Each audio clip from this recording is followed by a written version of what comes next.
Donc bonjour à tous, bienvenue, merci de me faire tous vos commentaires, merci de me suivre sur les réseaux.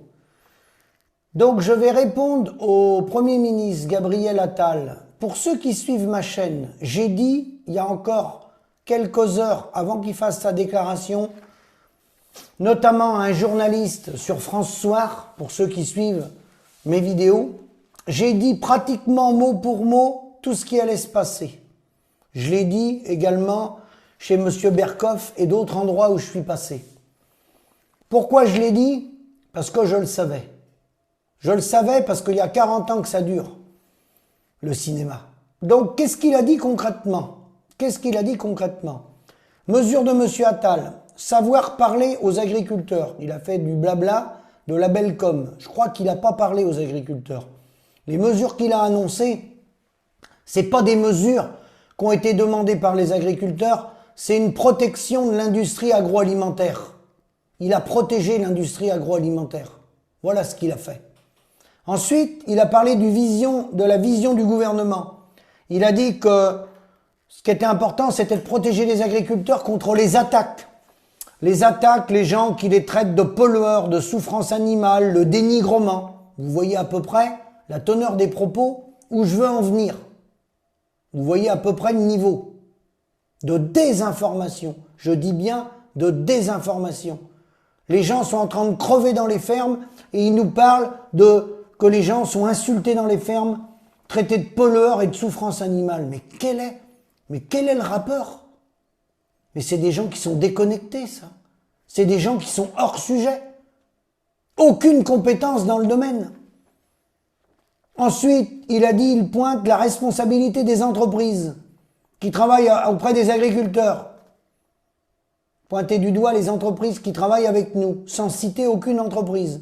À qui s'adresse-t-il? À nos acheteurs de l'agroalimentaire aux grandes surfaces? Il ne l'a pas précisé.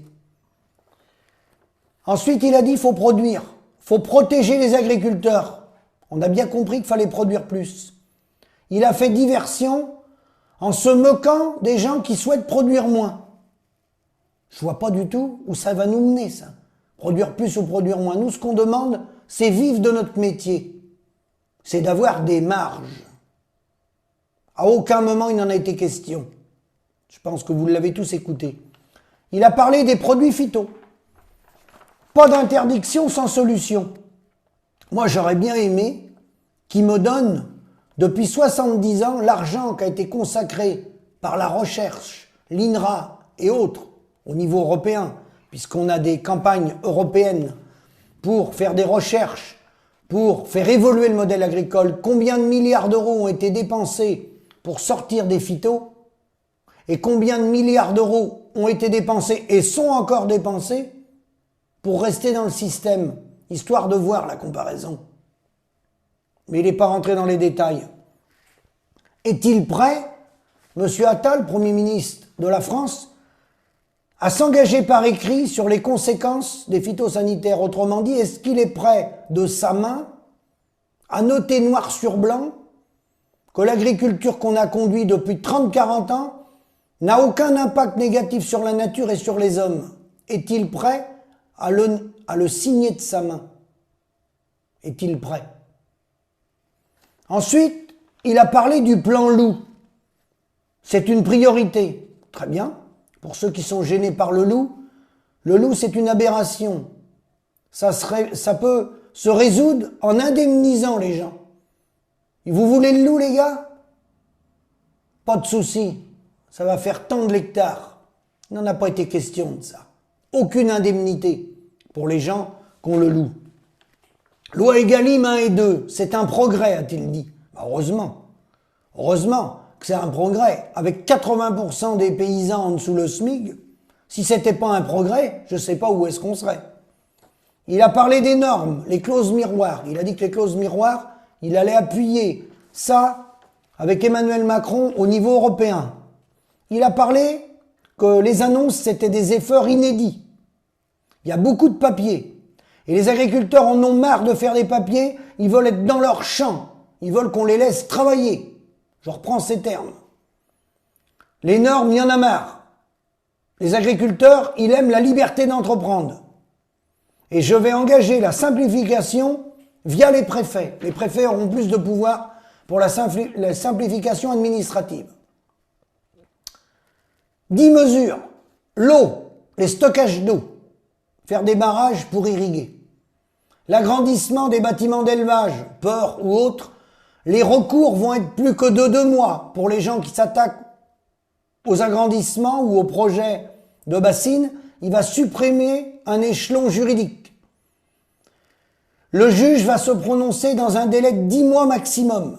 Il va raccourcir les délais. Il y a certains dossiers qui étaient en autorisation, il va les passer en déclaration. Il va assouplir tout ça. D'accord ? Baisse de la pression des contrôles. Via les préfets, ils s'engagent, dans les mois à venir bien sûr, qu'il n'y ait pas plus d'un contrôle par an dans une exploitation, un contrôle administratif. Les haies, il y a 14 réglementations, on va passer à une réglementation. Les zones humides, il fait une pause et on va rediscuter sur les zonages des zones humides. La loi Egalim, il va la renforcer, il va renvoyer des contrôleurs pour surveiller les négociations entre distributeurs et transformateurs. Et il nous a annoncé que 3 grandes entreprises, dont il n'a pas donné les noms, des gens très connus, vont avoir une amende, des sanctions importantes, car ils n'ont pas respecté la loi Egalim. Il a parlé des aides à la tempête pour les gens en Bretagne, ça y a rien à dire, c'est normal. Le versement des aides de la PAC pour ceux qui les ont encore pas eues. Bon déjà, ça c'est une faute professionnelle. Les gens n'auraient jamais dû attendre les aides de la PAC. Il y a longtemps qu'il aurait dû les toucher, c'est une faute professionnelle des services de l'État. Excusez-moi de vous le dire. La dérogation des jachères, ils vont la demander au niveau européen pour satisfaire la FNSEA, c'est-à-dire, ça veut dire cultiver plus, les 4% de jachères, avec quel revenu? Pour vendre des phytos et des semences. Pour le groupe Avril, oui, c'est dérogation pour supprimer les jachères. Pourquoi supprimer les jachères, monsieur Attal? J'ai quand même une question, moi. Pourquoi supprimer les jachères alors qu'à l'heure où je parle, on a 1 100 000 hectares en friche? Vous savez pourquoi ils sont en friche? Parce que c'est plus rentable d'envoyer les tracteurs dans les champs. Alors vous pouvez faire la réduction du GNR, parce que j'arrive au GNR. Le GNR, ça va être remboursé via les distributeurs. On n'aura pas de documents à faire. Mais vous savez, le GNR, l'exonération du GNR, elle avait été déjà actée par la FNSEA. L'abandon de l'exonération du GNR. Donc ils reviennent dessus.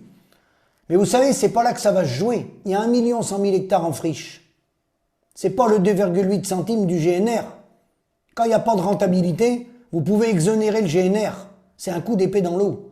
50 millions d'euros pour le bio. Vous savez ce que ça représente, 50 millions d'euros, madame, messieurs les Français, qui ne sommes pas agriculteurs? Je l'ai converti que sur une filière, le lait. Mais ça ne concerne pas que le lait. Mais volontairement, j'ai converti les 50 millions d'euros sur le lait. D'accord? Ça représente 0,04 centimes par litre. Vous allez faire quelque chose avec ça? Vous voyez le ridicule? Nous allons nous battre contre l'accord du Mercosur. Très bien. C'est la raison pour laquelle, je vous mets en lien, ils viennent de signer un accord. L'Union européenne, donc nous, Monsieur Macron, ils viennent de le signer. La FNSEA s'insurge, alors eux ils jouent le double jeu, puisqu'ils sont en même temps installés là-bas, contre l'accord commercial avec le Chili.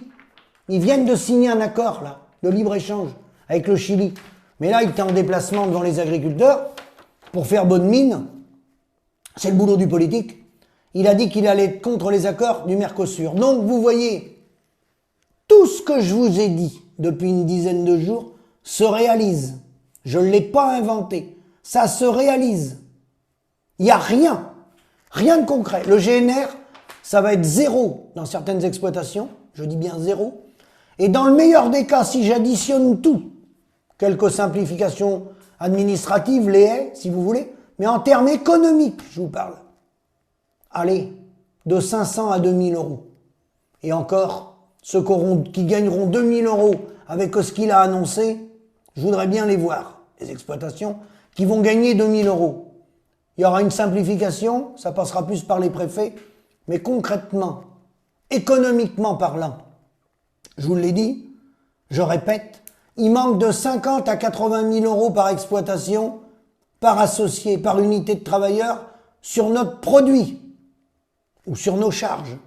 Parce qu'il faut revoir, retoiletter le système, revoir notre valeur ajoutée pour qu'on ait des marges. À quel moment il a parlé de revoir nos marges à travers l'industrie agroalimentaire? Jamais. Il a vanté la loi Egalim. Qui a donné les prix pour faire un travail de départ sur la loi Egalim? Les interprofessions, la FNSEA. Les prix donnés à la base ne sont pas les bons prix. C'est des faux prix. Les gens qui sont sur les barrages que j'ai entendus, ils demandent en production laitière 45 centimes. Pour vivre dignement de notre métier, il en faut 63, comme au Canada. Qui laisse des bambins, je dis bien des bambins, parce que c'est comme ça qu'il faut les appeler, sur des barrages, demander 45 € alors que les gens crèvent dans les fermes, il faut 63. Et la mayonnaise apprend, les gars. Et vous allez rentrer chez vous avec des annonces comme ça, rien de concret, aucune rémunération supplémentaire, rien. Non mais ça va durer combien de temps, les gars? Combien de temps ça va durer que vous allez vous faire manipuler? Alors moi je dis, c'est un appel aux indépendants que je fais, à tous les indépendants. Je pense que vous avez compris la ficelle. Vous avez compris que demain, vous serez assassiné par l'Ukraine si vous faites des céréales. Vous l'avez compris, ça. Avec des hommes politiques comme ça, ils vont pas vous défendre. Il n'y aura pas l'instinct de souveraineté. Comme a fait le gouvernement polonais, bulgare, roumain, où ils se sont opposés au transit suite au conflit avec Poutine des céréales ukrainiennes. Ils ont protégé leurs agriculteurs. Ils ont refusé que les céréales ukrainiennes viennent envahir leur pays. Je ne suis pas sûr que nous, ils fassent preuve de la même résistance. Alors, vous, céréaliers, vous l'avez bien compris, ce qui va vous arriver. Pour les productions, les viticulteurs en coopérative, les maraîchers, les éleveurs, qu'est-ce qu'il y a d'annoncé ce soir? Qu'est-ce qu'il y a d'annoncé? Il y a un prix rémunérateur? Il y a un mode de calcul qui a changé? Il y a quelque chose qui a changé ce soir sur notre revenu? Rien. Rien. Que des effets d'annonce. Alors moi, j'ai aucun conseil à donner à personne. Si vous pouvez, les mouvements, faut pas les arrêter. Faut les continuer en indépendant. Et surtout les gens du syndicat, là, qu'on parlait à votre place, faut les foutre dehors. Gentiment, mais faut les foutre dehors. Aucune violence. Aucune violence. Faut leur demander de rentrer chez eux. Ils trahissent les paysans. Faut leur demander de rentrer chez eux. Et si vous voulez bien les punir, faut vous unir, les indépendants. Vous êtes les plus nombreux. Vous préparez des listes aux élections Chambre d'agriculture pour janvier 2025. Vous déposez des listes dans tous les départements. Et là, au lieu d'avoir des bambins qui sont en cogestion, vous les voyez ce soir, avec le sourire et avec l'apéro, avec le Premier ministre de la France, trahir les paysans avec rien, je dis bien rien de concret, sur notre rémunération. Si ça vous intéresse, prenez-vous en main par département. C'est pas moi qui va m'en occuper. Prenez-vous en main par département. Montez des listes indépendantes pour janvier 2025. Et vous aurez au moins une chose. Vous aurez peut-être pas demain matin un prix rémunérateur, mais vous allez foutre dehors les gens qui vous trahissent. Parce que ça suffit. Ça suffit. Financé par les impôts des Français, le syndicat trahit les paysans. Non mais je pense quand même que vous allez ouvrir les yeux depuis le temps que ça dure. Tout ce que je vous avais annoncé, c'est produit. Des effets d'annonce, du blabla, rien de concret. Aucun encadrement des marges, ni envers les industriels, ni envers la grande distribution. Ça va changer quoi concrètement, ce qu'il a annoncé aujourd'hui pour votre revenu? Rien. Même pas le courage d'aller revisiter le modèle fiscal qui vous assomme, les gars. Parce que vous le savez, la mutualité sociale agricole, 43%, s'applique sur le bénéfice de l'entreprise, qui n'est pas votre salaire. C'est un bénéfice d'entreprise. C'est pas un revenu du travail. Eh bien, cette réforme-là, il l'a même pas proposée. Que nos cotisations sociales soient basées sur notre revenu réel du travail. Alors, écoutez mes vidéos, faites vos commentaires, essayez de comprendre ce que je veux vous dire. J'espère que vous avez compris que vous avez été manipulé. Il a été à la rencontre de gens, tenez-vous bien, qui entretiennent le territoire gratuitement, qui nourrissent les Français avec des produits de qualité puisqu'on fait le mieux qu'on peut.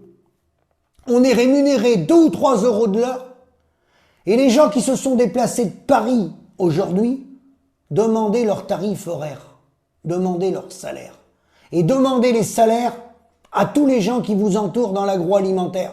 Vous allez voir qui est à 2 ou 3 euros de l'heure. Personne. Aucune mesure sur le mal-être agricole. Tous les gens accidentés en France qui nous appellent, soit par accident du travail, soit par des maladies graves, le cancer, 29 euros par jour. Voilà à quoi on a droit par la mutualité sociale agricole qui est notre régime social. 29 euros par jour pour remplacer les gars qui ont le cancer, qui sont hospitalisés ou qui ont été renversés par un animal, par un taureau et qui sont à l'hôpital. On en a en permanence, nous, dans notre réseau, qui nous appellent. 29 euros par jour. Il a proposé quelque chose pour reconnaître des paysans qui ont droit à 29 euros par jour et qui gagnent 2 ou 3 euros de l'heure. Même pas capable de mettre en place l'assurance l'homme-clé. Il n'en est même pas capable. Il parle d'un sujet qu'il ne connaît pas. Il parle d'un sujet qu'il ne connaît pas. Et il s'est appuyé sur des gens qui sont des collabos de la profession, qui sont rémunérés par l'argent public des Français et qui sont en cogestion pour accompagner la destruction progressive des agriculteurs en France et en Europe. Puisque le plan, il est tracé, je vais vous le donner. Si rien ne change et rien n'explose, on va finir, allez, à 120 000 agriculteurs en France. Vous voyez, on est 389 000. Alors on n'est pas rendu au bout. Vous voyez?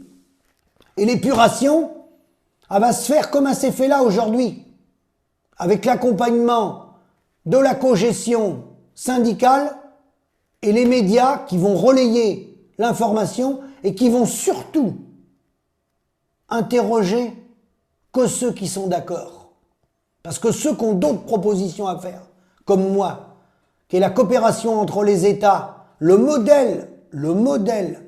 système de commerce, on doit le modifier. On doit continuer à faire des échanges, mais pas avec le régime du libre-échange. Et on doit revenir et faire appliquer ce qui n'a pas été appliqué. 20% de bio dans les collectivités et 50% de produits locaux, de façon à faire vivre les agriculteurs sur les territoires et éviter les coûts de transport et les pollutions à travers la planète. Ça n'a même pas été appliqué, ça. Ils sont restés dans le schéma de l'industrialisation de l'agriculture, de toujours diminuer le nombre d'agriculteurs au profit des multinationales de l'agroalimentaire et des grandes surfaces qui sont commencées à monter des plateformes européennes avec des statuts et des sociétés civiles déposées dans des pays européens pour échapper à la loi Egalim. Voilà où on en est. Voilà où on en est. Donc, posez-moi vos questions, faites vos réactions. Mais si vous n'avez pas compris encore qu'on était trahis par les gens de chez nous, ben moi je ne peux pas vous faire des schémas beaucoup plus clairs pour vous l'expliquer.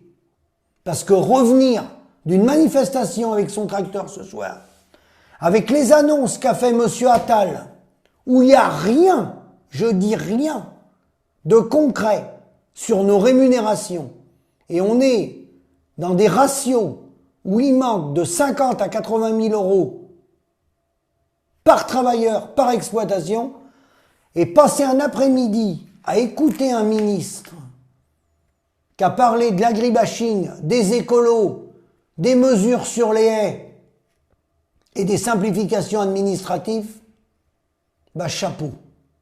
Si vous rentrez à la maison avec ça, les gars, chapeau. Vraiment chapeau. Hein? Là, faut vraiment être bon. Le ministre, il a rien à craindre. Si tout le monde lève les barrages avec les annonces qu'il a fait, eh ben les gars, je suis quand même très déçu de voir les réactions.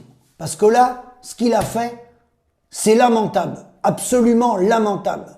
C'est se moquer, se foutre de la gueule du monde des gens qui nourrissent le peuple.